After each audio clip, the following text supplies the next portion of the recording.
Hi, everybody.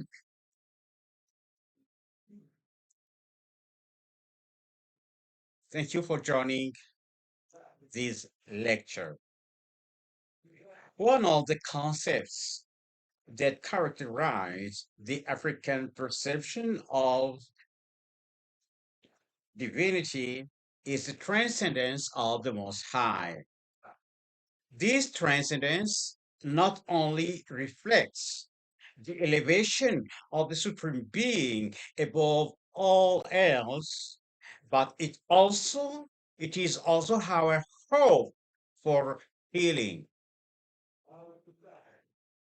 Because since the transcendence of the Most High, since the transcendent Most High does not know evil, evil is devoid of power, intelligence, and reality. Hence, the hope we have of spiritual healing. Welcome to the channel Zidalova of Dr. Yaluka. To begin, please subscribe and tick the notification bell in order not to miss our videos. Thank you for joining. The theme of our lecture is the transcendence of the Most High, our hope of healing. As usual, we will start our lecture with the presentation of the speaker that I am and the presentation of his academy. We will then explain our approach of Kemetism called Neo-Kemetism. We will also scientifically establish through systematic natural theology the notion of the transcendence of the Most High. I'm Dr. Chatizwa Lubanzayu Yaruka. I'm a holder of a PhD honor in theology, especially in apologetics. I studied in Trinity Graduate School of Apologetics and Theology from Kerala, India. After my graduation, I created Nsilaloa, which is a modern initiatory academy. Nsilaloa has an African initiatory academy include two branches, an academic branch called Institut des Sciences Animiques and an initiatory branch called also Nsilaloa. So within the setting of the Institut des Sciences Animiques, we make research and we published up to now 32 scientific papers available at academia.edu. And we released also 50 books that are available at Amazon. As an initiatory academy, Zilaloa introduces the Black people to the divine practice of the religion bequeathed by their ancestors. Let me here stress that we are an academy of the divine practice because when it comes to African traditional religion, we have the divine practice of it, which is not known by people, and we have the human practice of it, which is widely seen throughout Africa, in the continent or in the diaspora. So it is very important for people to understand this difference. The divine practice, as I said, is not well known. It was the practice of a minority, which is found now among the Bantu people, and especially among the Congo people. The divine practice of African traditional religion is based on the purification of thoughts and on the sacre of holy ancestors, those who are called in Kikongo Bakulu Amaza, while the human practice of the same religion is based on Jinai that we call Bisimbi, tutelary spirits that govern, that animate nature. The purpose of the initiate in the divine practice is, first of all, to become back a manifest child of God, a manifest Osiris, a Malungila, as we say in Kikongo. Second, to develop a power that will be perpetuated as a human power. Third, to heal the sick, and fourth, to fight witchcraft through the means of love. All these four purposes are reached through the purification of thoughts and the sacre of Bakulu Bamaza. Now, the human practice of African traditional religion is intended, organize, protect, and elevate the community. The characteristics of this practice is the use of nature denied, bisimbi, or tutelary spirits, the use of divination, the use of a contextual ethics, and the use of an ambivalent power, a power that can be used in good or in evil, which is not the case in the divine practice, where power being obtained through the purification of thought can be used only for the good. So we deal here with the divine practice, which is the practice of Congo as taught by her academy in Zilaloa, as it was taught in the Kimpasi school and in ancient Egypt. Zilaloa is a Kemetic academy, but our Kemetism is different from the mainstream one, the traditional Kemetism. Traditional Kemetism began in the United States during the year 1970s. This approach used eclecticism for the sake of reconstruction, the sake of the reconstruction of the spirit, the religion bequeathed by our ancestor. Its methodology includes induction and speculation. Therefore, it leads to a religion belief, like all the religions of the world. It is generally an anti-Bible movement.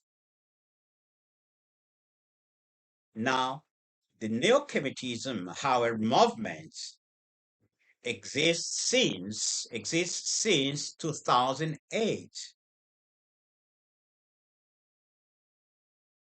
It started with the discovery of the Kemetic cosmological argument.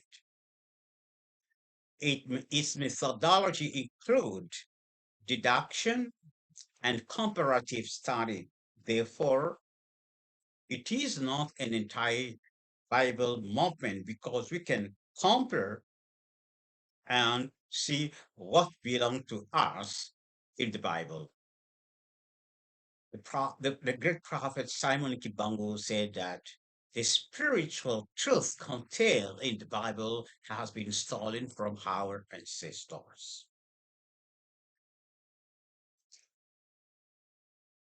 One of the great principal nature of neo-Kemetism is that it is an exact science. Religion has expounded here is an exact science.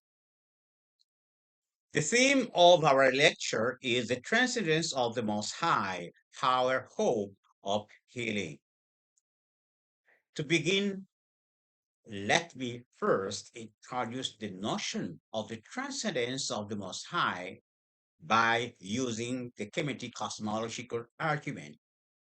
As I told you, it is a deductive syllogistic reasoning that starts from two premises: the existence of individualities in this temporal universe and the law of causality.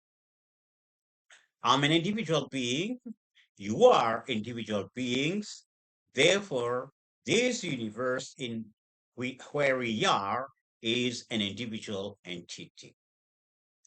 Being an individual entity, this universe is the effect of an individual cause. Now, the individual nature of this cause begs the existence of other similar cause, seeing the infinitude, the infinite possibilities that exist. Therefore, we have potential causes and effective causes. Here, I introduce an hypothesis. The hypothesis is that every creation exists in its cause, in its creator. Given this hypothesis, there is an entity which includes all the effective and potential causes. This entity is the greatest possible being because any creation you can imagine will be in its cause, its creator, and the creator will be in this entity. So this entity is the greatest possible being. Therefore, it is the Most High, the Supreme Being. It then appears that the Supreme Being must be indivisible and immutable. Because if he were not, then there might be a principle of his divisibility and immutability, and that principle must be greater than the greatest possible being, that is, greater than the Most High, which is impossible. So the Most High, Zambi Ampungu Tulendo, is indivisible, is immutable. The Most High must be also transcendent. By transcendent, we don't only mean that he is above everything. By transcendence, we mean that he doesn't know evil. If did the Most High know evil, being indivisible, being absolutely indivisible in him, to know and to be are one and the same thing. If God knows evil, he must be infinitely good and infinitely bad, which is impossible. So the Most High doesn't know evil. To make it short, we will call the Most High from here on God. By God, we doesn't mean the Anglo-Saxon divinity No, we mean the ultimate cause defined by the chemical cosmological argument, and that the ultimate cause is indivisible, immutable, transcendent, and aside that God, there are creators who are but his manifestation, and we may call them children of God.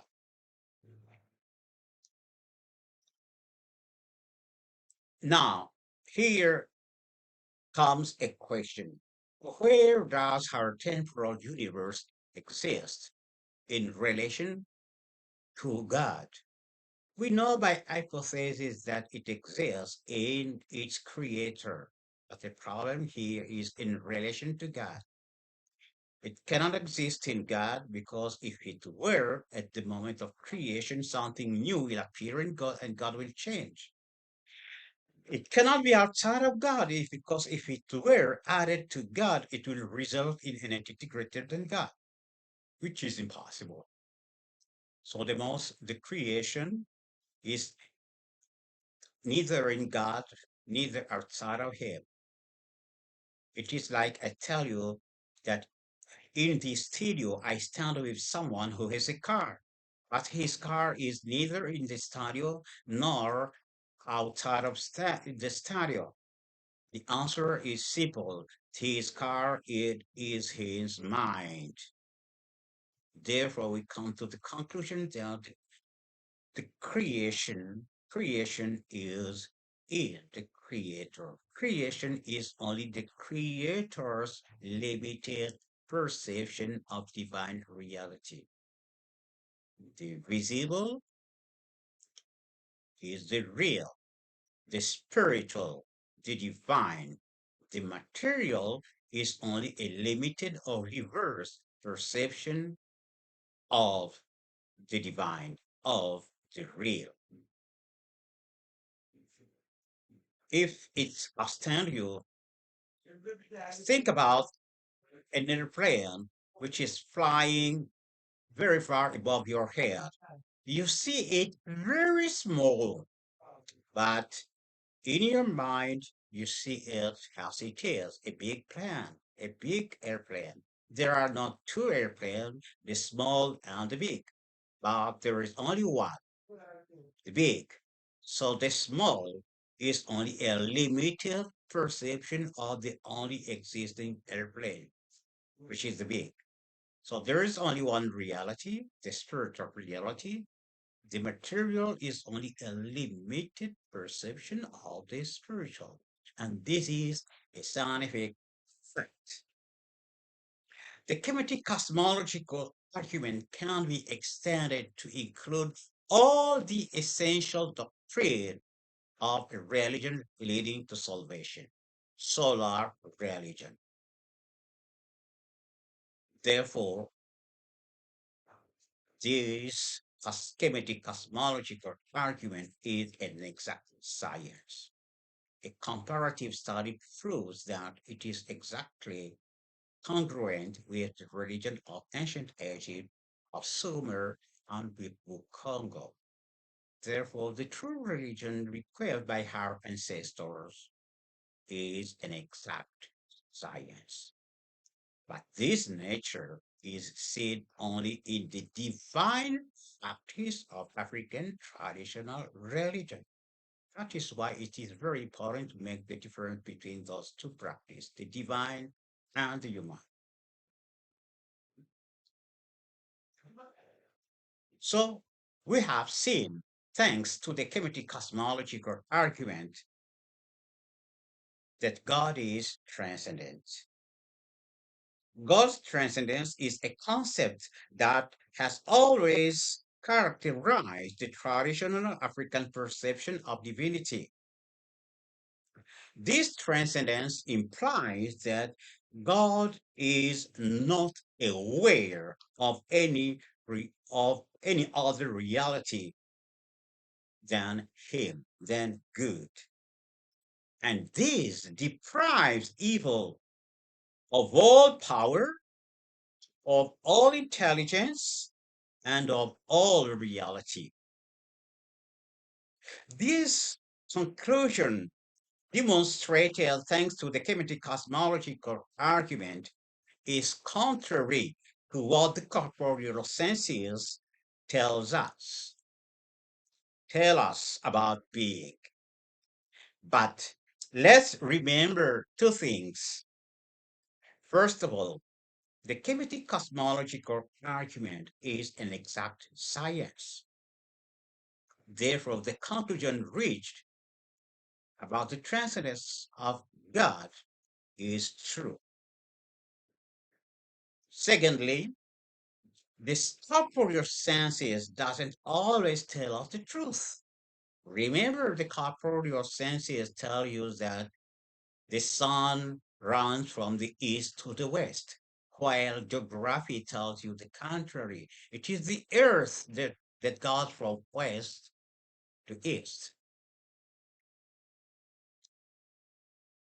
One consequence of God's transcendence is that since the time of ancient Egypt and Sumer, which belonged culturally to Africa, true African initiates never address their prayer directly to the Most High,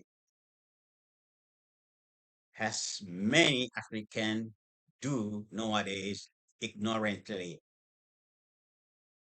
The true initiate use to address their prayer to lower divinities, the nearest to us being our holy ancestors. In his prayer delivered at the forest of Madansanda, the great prophet Simon Kimbangu illustrates this fact. His prayer, worthy of a true Congo initiate, is not directly addressed to Nzambi Ampungu to Lendo, the Most High. The highest deity to whom this prayer is directed is Mumba Loa, the solar creator, the atom of Memphis theology. In the Bible, Jesus, in his divine practice of African spirituality, instructs his disciples to address their prayer to the Father which are in heavens. The word heavens here is in plural, contrary to what I say in the King James Version, where they put it in singular. In the Grecian original version, it is in plural. Thus, Jesus is asking his disciples to address their prayer to a God situated in the temporal realm, that is an ancestor. In his own case, he was addressing his prayer to Moses and Elijah. When Westerners came into contact with African nations in the 15th century, they had the wrong impression that Africans were polytheists. Based on Charles Darwin's theory of evolution of species, they concluded that they were the most evolved in religion because they have reached monotheism. As for Africans, they were the least evolved according to them because they described them as stagnating in animism. Later, William Schmitz, an anthropologist, made researches that proved that African people have a notion of a most high God, but to whom prayer are not directly addressed. In fact, this illustrated the transcendence of the Most High, knowledge that led and leads again the true African initiate to address their prayer only to lower divinity, the closer being our holy ancestors. As a result of Schmidt's discovery, rather than abandoning their false theory of evolution of religions, the Western reversed the theory by arguing this time that all people began with monotheism, but only them, the white people, retain this notion. African people went lower down to animism. That is why real Africans must reject the notion of animism as being pejorative.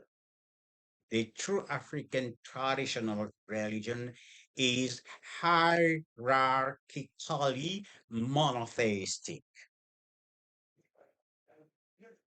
The only exception to this configuration of African theism is the Nilotic, especially the Maasai of Kenya, who perceive Enkai as the most high creator. This perception of the Most High as being at the same time the creator is an evidence that they left the Nile Valley when Egypt was already invaded by the Greeks. The Greeks who had adopted Akhenaten concept of a supreme being creator, which is a false concept.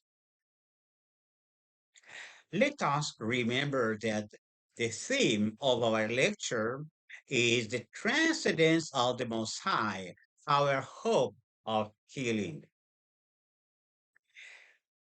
The Kemetic cosmological argument has shown us that all reality is in God.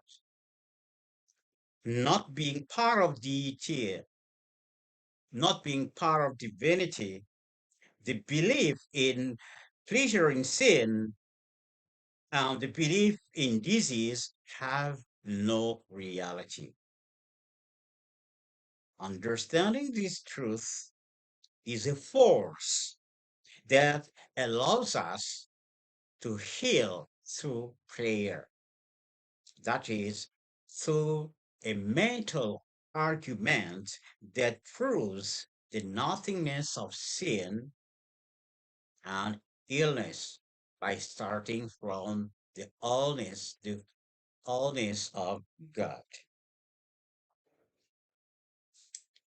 I know a lady who one day found himself with a condition where his his hand, her hand, and her breast were swelling. So she resorted to a spiritual healer who advised her to study the word perfect in connection with God's creation, because the Creator declared that all that He made was good, was perfect. And the Creator, the Most High, doesn't know evil, so the Creator could not create something God doesn't know. He could not create evil. So He urged her to know that there is no reality in that swelling because she is a child of God and she is perfect. She used this argumentation, and eventually all the swelling went away, and she was completely healed.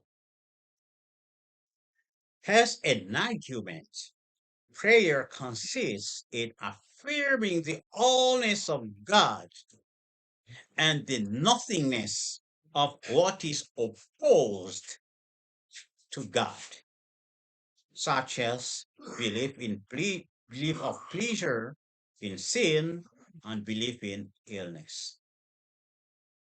A question arises here. How can a transcendent God cure a problem that he doesn't know? The answer is that he heals thanks to the Logos. The Kemetic cosmological argument shows us that every child of God, every creator, manifests an individuality which is included in God, the Most High. However, God is absolutely indivisible. Therefore, every child of God expresses the fullness of God, but in a unique manner. That fullness of God is what we call the Logos. We know that everything on this temporal plane is a limited, if not reversed, manifestation of an eternal celestial reality. So you and I, in reality, are now even children of God in heaven. So we manifest the fullness of God, the Logos. By his fullness maintained in you and me, the Most High cast the claim of sin and the claim of disease without even knowing them. It is like a perfume that fills a home. No bad odor can get it because the home is filled with a good perfume. There is a question here. If that is the case, why the disease seems to have control over us? The answer may be, first of all, God doesn't force his love on us, for he is respectful of our free will. As children of God, we are endowed with free will. Secondly, God put the Logos in us, but our misuse of free will has reduced the Logos in us into a mere potentiality. Hence, the need of the purification of thought in order for our expression of the Logos become manifest. And at last, it is therefore up to us to claim the fullness of God because the divine order is available to us. In conclusion, Africans have always been monotheists, but their monotheism is hierarchical. God the Most High thrones above lower divinities that are only his manifestations. Thus, God the Most High is transcendence, a transcendent being. He is above everything and he knows no evil. So God, good, is the only reality of being. The manifestation of His fullness in us is therefore a hope of healing. Thank you so much. If you enjoyed this video, please like it and share. More on this subject can be found on my books available at Amazon.